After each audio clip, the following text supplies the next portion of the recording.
Всем привет, с вами Оскар, We Project, медиа-издание о людях в Центральной Азии.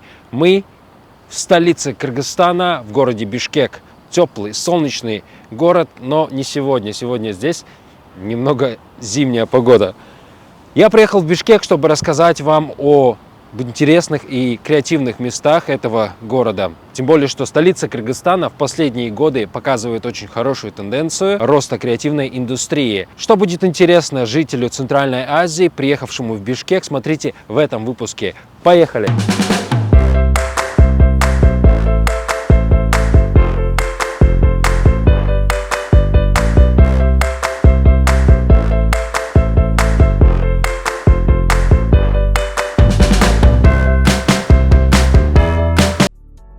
Ололо – пространство для работы цифровых кочевников и современных прогрессивных людей. Друзья, передо мной Данияр Аманалиев, бизнес-дирижер группы компании Ололо. Данияр, здравствуйте. Здравствуйте. Очень рады присутствовать здесь. Это самый крупный Ололо. Да, это самый Planet. большой Ололо Planet. Расскажите, пожалуйста, что из себя вообще представляет Ололо? Что это такое? Ну, Ололо это такое сообщество. И мы думаем, что сообщество должно строиться вокруг неких или внутри неких пространств, поэтому Ололо занимается креативными пространствами. Самое простое определение для нас это сеть креативных хабов. Самая большая в Центральной Азии, сейчас 9 креативных хабов у нас. Помимо этого у нас есть бизнес-акселератор John Gold, у нас есть команда Ололо Media, есть команда Ололо Events. В общем, вот так вот весело живем, большая группа. Для меня Ололо – это определенный образ жизни, в котором мы руководствуемся больше тем, что мы любим, чем тем, чего мы боимся. Поэтому миссия Ололо – это меньше страхов, больше любви. А немного именно об Ололо Planet. Здесь чем он будет принципиально отличаться от других ваших проектов? Ололо Planet – это один из лучших коворкингов в мире. Я могу это спокойно утверждать, потому что побывал во всех главных городах, в самых крупных коворкингах. И большая проблема коворкингов очень часто в том, что им или не хватает площади, или они находятся внутри какого-то уже готового здания, им приходится встраиваться. Ололо Planet был с нуля спроектирован нашей командой с помощью архитекторов, которых мы привлекали. Участвовали архитекторы из Швейцарии, из Кыргызстана тоже. Здесь 6 тысяч квадратных метров. Они обустроены как 6 этажей, из них 5 это этажи коммерческие, используемые под офисы, под общественное пространство, и один этаж – это подземный паркинг. Каждый из 5 этажей представляет из себя отдельный коворкинг с отдельной стилистикой. Так как это планета, то первый наш этаж – это море, второй этаж – это земля, третий этаж – лес, четвертый этаж – небо и пятый этаж – это космос, где мы вдохновлялись фильмами Стэнли Кубрика. Мы поэтому видим его как такой очень белый, очень космический этаж. Круто. Мы сейчас находимся на втором этаже, в одном из таких крыльев. Здесь находится мой кабинет. Я сижу так, чтобы видеть вход. У меня стол очень классный, мне его друг подарил, который поднимается, опускается. Это очень удобно. Здесь сидит наша команда, которая занимается этим зданием. Тут мои соучредители Айнура и Атай сейчас. И, в общем-то, это тот этаж, который называется «Земля». Поэтому здесь, как вы видите, кирпичи. Кирпичи с историей. Мы очень любим, когда у предметов есть некая энергетика, история. Например, эти кирпичи, они из тех зданий, из тех старых домов, которые здесь стояли, на этой земле, которые пришлось выкупить, снести для того, чтобы построить здесь это большое здание. Но кирпичи продолжат нести свою энергетику и продолжат служить. То есть это такой апсайклинг. Мы стараемся, если мы за что-то беремся и приходится что-то разрушать, то минимум выкидывать, больше стараемся сохранить и использовать снова. Мы здесь здание проектировали с нуля, поэтому мы сделали его в форме 3 таких отдельных башен. Это очень важно, потому что большая проблема многих коворкингов – это когда ты делаешь широкое, глубокое здание, то в центре появляется темное ядро, и оно обычно не очень любимо людьми. Никто не хочет сидеть в комнате без окна. Благодаря тому, что мы сделали такие 3 башни, в каждом офисе в этом здании есть окно, и сформировались такие 3 площадочки, 2 площадочки на 3-м этаже. Так что у нас есть возможность здесь выйти, подышать, кто-то любит покурить, они идут на другую площадку. С этой стороны у нас зал, где будет йога, спорт, и люди смогут здесь разминаться. И вот один из типовых офисов, куда люди скоро заедут. Есть шкафы, кресла, столы. Ну и классный вид. Но самое главное, что мы пытаемся в ОЛО объяснять людям, что гораздо важнее, чем дизайн, мебель и так далее, гораздо важнее ваши соседи, комьюнити, люди, которые вас могут вдохновлять. ОЛО — это место, где обычно вы встречаете людей, у которых те же ценности, которые у вас. И я думаю, в таких странах, как наша, это очень-очень важно. Комьюнити – современное кафе, где одна из основательниц – популярный блогер Эльдана Форайс. В кафе организовывают мероприятия, бранчи, винтажные базары и маркеты. Да, что-то на стыке. Я продюсер, продакшеном занимаюсь. Рекламу снимаю. Представиться и рассказать о себе. Да. Всем привет. Меня зовут Дима. Я продюсер в Московском рекламном агентстве. Вот, соответственно, занимаюсь продакшеном. Это фото, видео, продакшн, да, съемка. Сейчас нахожусь в Кыргызстане, в прекрасном, классном месте под названием Комьюнити. Вот, как бы, работаю и, соответственно, ем здесь периодически. В принципе, в этом месте есть, как бы, определенный, можно сказать, европеизированный подход и стандарт. Но, как бы, не знаю, неправильно это не звучало, но есть, да, какой-то вот, чувствуется, что есть какой-то вот эта европоориентированность какая-то здесь. Вот. Непосредственно, да, это атмосфера и рабочий, да, какой-то креативный вайб, который здесь присутствует за счет того, что рядом находится колледж. Я так понимаю, там основное направление — это дизайн. И, в принципе, чувствуется, да, что место перенимает вот этот вот креативный настрой. В принципе, приятный персонал и удобное пространство для того, чтобы не только поесть, но и посидеть здесь, там, поработать несколько часов, а может быть и целый день. Слушайте, очень приятно. Во-первых, потому что страна и город встречает достаточно дружелюбно.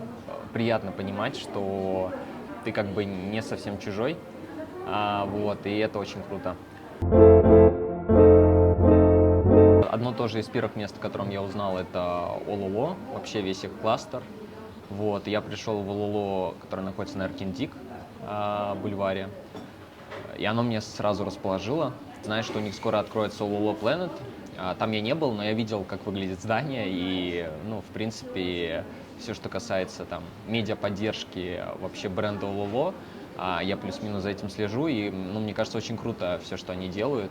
И вот это настроение, которое несет в себе с собой создатель бренда, вот, оно тоже как бы побуждает уважать. Вот, соответственно, комьюнити. Я недавно открыл для себя кафе тоже такого европейского типа. Кафе, которое находится на Турузбекова, оно называется Капито.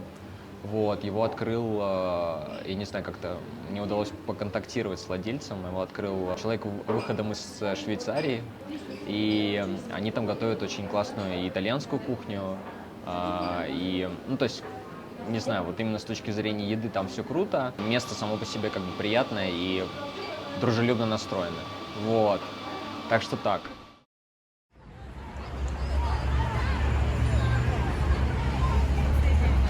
Ильгири – это проект, который продвигает национальное достояние, культуру и историю Кыргызстана с помощью современных технологий, креативных решений и искусства.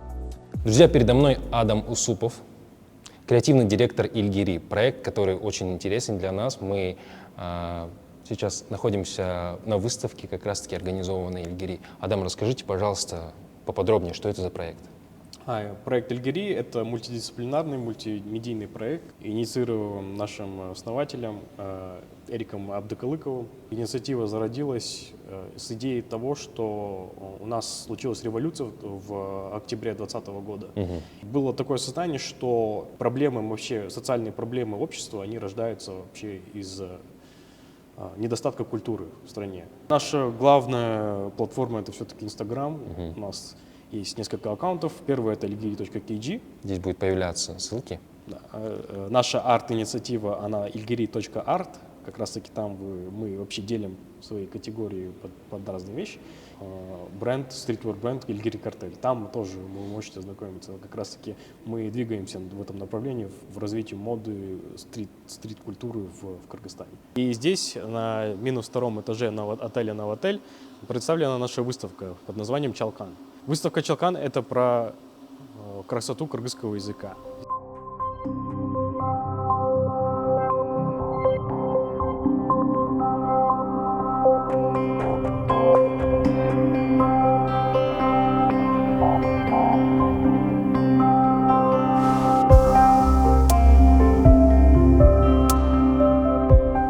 Выставка «Чалкан», она состоит из 3 частей. Как раз-таки первая часть — это 12 работ молодых художников, диджитал-артистов, которые иллюстрировали разные пословицы на кыргызском языке. Еще вдобавок я являюсь иллюстратором, мой творческий псевдоним — это Шаманайс, который вы можете увидеть на этикетаже. Здесь представлена моя работа, она называется «Адам Кюркю Адеп». Это переводится дословно как «красота человека и его манеры». Название работы называется «Калкайца, калкай айтпайт». Получается, это как раз-таки тот перевод, который очень сложно перевести с кыргызского языка, но при этом он относительно понятный. Это когда тут переводится как «когда народ говорит», то значит это правда. И тут очень простая иллюстрированная работа. «Джакши сөз су, джаман сөз гу». Хорошее слово — это вода, плохое слово — это яд. Это такое напоминание, чтобы человек всегда понимал, что он говорил, и в грубой форме следил за своим языком. Вторая часть — это журнал «Чалкан», от чего и несет имя выставки «Чалкан», что с кыргызского языка переводится как «крапива». И здесь представлена работа Асамбека Турубекова. Это главный редактор и главный иллюстратор журнала «Чалкан», который был основан в 1955 году. И здесь как раз-таки представлены все его работы в оригинальном формате. Третья часть выставки, которая является недавним дополнением к нашей выставке, является инициатива «Учурчак», которая была продвинута иллюстратором Чикой Асаналиевым. И здесь собрались молодые художники, которые выставили свои работы, которые были по тематике как раз-таки сатиры, продолжающие вот этой идеи журнала «Чалкан» в сегодняшний день. Здесь и показаны проблемы нашего общества сегодня молодыми художниками в их глазах.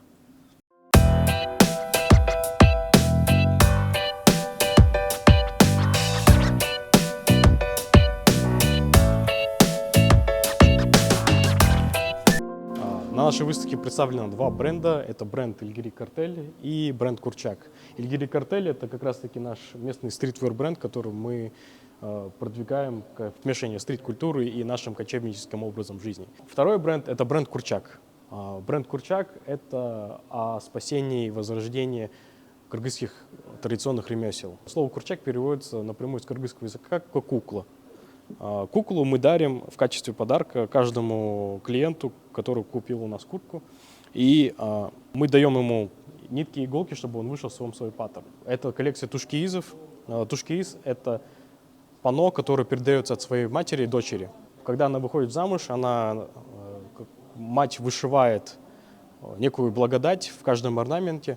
И на протяжении жизни, рождения своей дочери она вышивает это панно и потом дарит ей, когда она выходит замуж. Наша основательница Жибек, она специально находила разные лоскутки тушкиизов и делала из них актуальные на сегодняшний день лекала.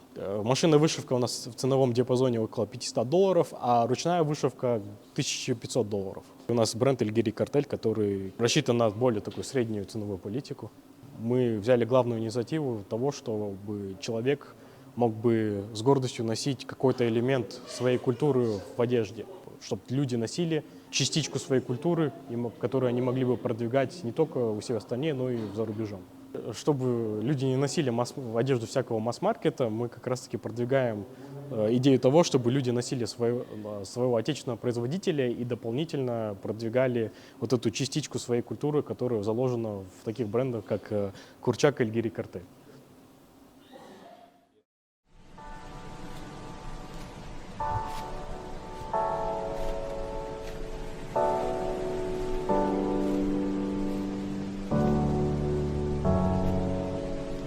Итак, я сейчас пришел в театральный парк. Позади меня находится как раз-таки памятник Абаю Кунанбаеву, а совсем рядом находится театр оперы и балета.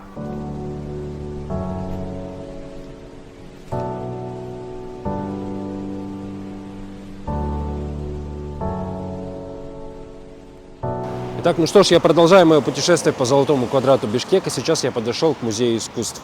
Здание очень не новое, ему много лет, ведь сразу видно по архитектуре. Итак, Музей искусств города Бишкек.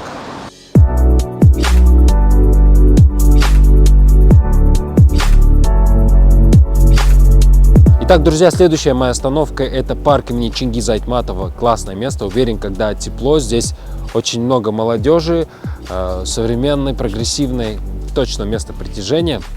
Когда потеплеет, обязательно сюда приду. Но я здесь еще потому, что здесь находится галерея Дубовый парк, в которую я сейчас и пойду.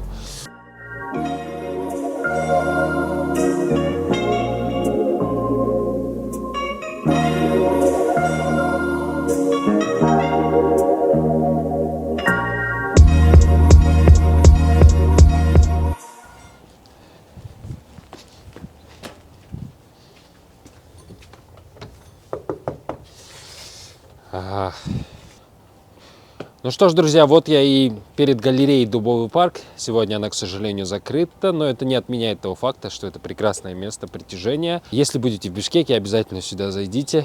Я уверен, оно того стоит, но, к сожалению, я туда сегодня не попаду. Кстати, галерея работает во все дни с 11 до 5 часов, кроме понедельника. Но сегодня не понедельник.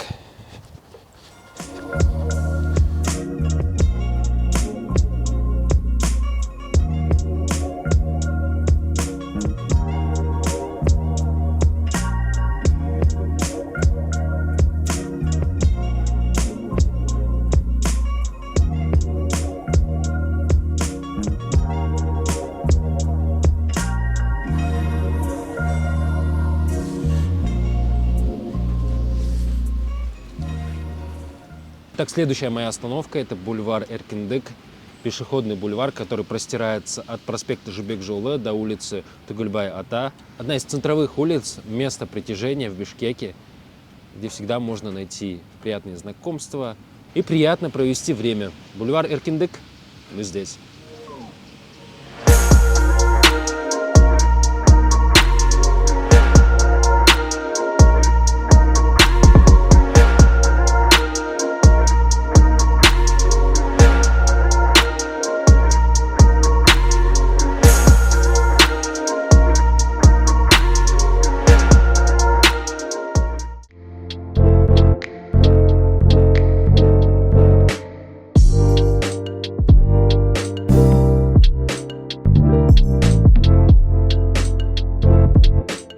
Так, друзья, я приехал на бульвар Эркиндик, одно из самых любимых мест досуга и прогулок для жителей Бишкека. Когда в плену утра, волнение и тревог, ты просто в сердце загляни, там правит Бог. Ты снова вспомни чудеса, что Он открыл. Когда ты смотришь в небеса, не видя свет, иди вперед и не жалей разбитых ног. И знай, что Бог по силам крест дает.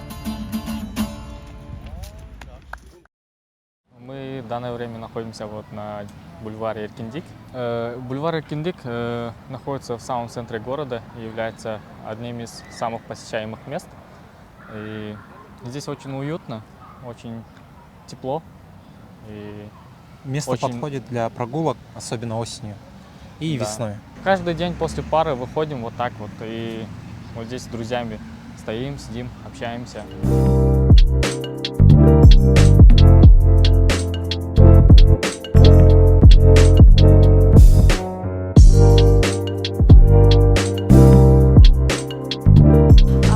Сейчас я нахожусь на Эркельдик-бульваре. Если честно, мне здесь очень нравится. Я часто здесь прогуливаюсь по утрам и по вечерам. И я могу сказать, что здесь всегда происходят различные какие-то мероприятия, и можно насладиться вечерами или утренней прогулкой. Это была столица Кыргызстана, Бишкек. Оставайтесь с нами, и мы будем рассказывать вам про другие города Центральной Азии. Подписывайтесь на WeProject. Пока!